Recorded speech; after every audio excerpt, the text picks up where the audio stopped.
Shu kunlarda O'zbekiston Respublikasi Yoshlar ishlari agentligi tomonidan o'quvchi yoshlarning qishki ta'til davrini mazmunli va maroqli o'tkazishlariga ko'maklashish, ularning jismoniy va intellektual salohiyatini yanada yuksaltirish maqsadida mahallalarda mazmunli ta'til loyihasi o'tkazilmoqda.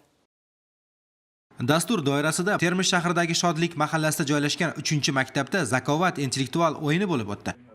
2026-yil 5-11 yanvar kunlarida Yoshlar ishlari agentligi tomonidan mazmunli ta'til rejasi ishlab chiqildi hamda hozirda Surxondaryo viloyatida butun 723 ta mahallalarda tadbirlar bo'lib kelmoqda. Shu bilan bir qatorda yoshlarimiz o'rtasida mutolaa hamda ibrat farzandlari loyihalarimizni targ'ibotini ham tashkil qildik. Musobaqada ishtirok etgan yoshlar turli fanlar va hayotiy bilimlarini amalda qo'llashdi.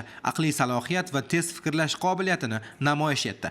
Ta'tilda men ko'proq maktab kutubxonalariga va Surxondaryo viloyati kutubxonasiga borib, ko'proq badiiy kitoblar o'qiyman. O'zim yo'nalishim bo'yicha, ya'ni ingliz tili bo'yicha ko'proq shug'ullanaman, chunki bu yo'nalish menga yoqqanligi sababli. Bugun maktabimizda Zakovat intellektual o'yini bo'lib o'tdi va biz unda o'zimizni guruhimiz bilan ishtirok etdik. Zakovatdagi savollarga aniq va to'g'ri javoblar berdik va biz bundan juda ham xursandmiz. Mazmunli ta'til dasturi nafaqat yoshlar vaqtida samarali mashg'ulot tashkil etishga qaratilgan, balki ularning intellektual va ijodiy salohiyatini rivojlantirish, sog'lom turmush tarzini keng targ'ib qilish, mahalla muhitini yanada faollashtirishga xizmat qiladi. Har bir ishtirokchi sport va intellektual musobaqalari orqali nafaqat o'z qobiliyatini sinaydi, balki yangi do'stlar orttiradi, jamoaviy ishlash ko'nikmalarini rivojlantiradi. Termiz shahridagi Avloniy mahallasida mini futbol musobaqasi bo'lib o'tdi. Unda 5 ta jamoa ishtirok etdi. Ular sport mahoratini namoyish etishdi. Respublikamiz bo'ylab yoshlarning bo'sh vaqtini mazmunli tashkil etish maqsadida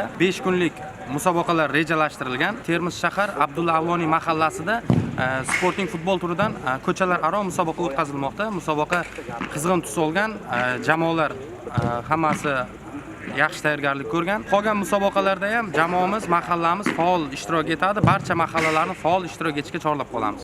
Musobaqa natijalariga ko'ra 1-o'rin Alisher Navoiy, 2-o'rin At-Termiziy va 3-o'rin Burgutlar jamoasiga nasib etdi. G'olib va sovrindorlar Yoshlar ishlari agentligi va mahalla tashkilotchilari tomonidan diplom hamda esdalik sovg'alari bilan taqdirlandilar.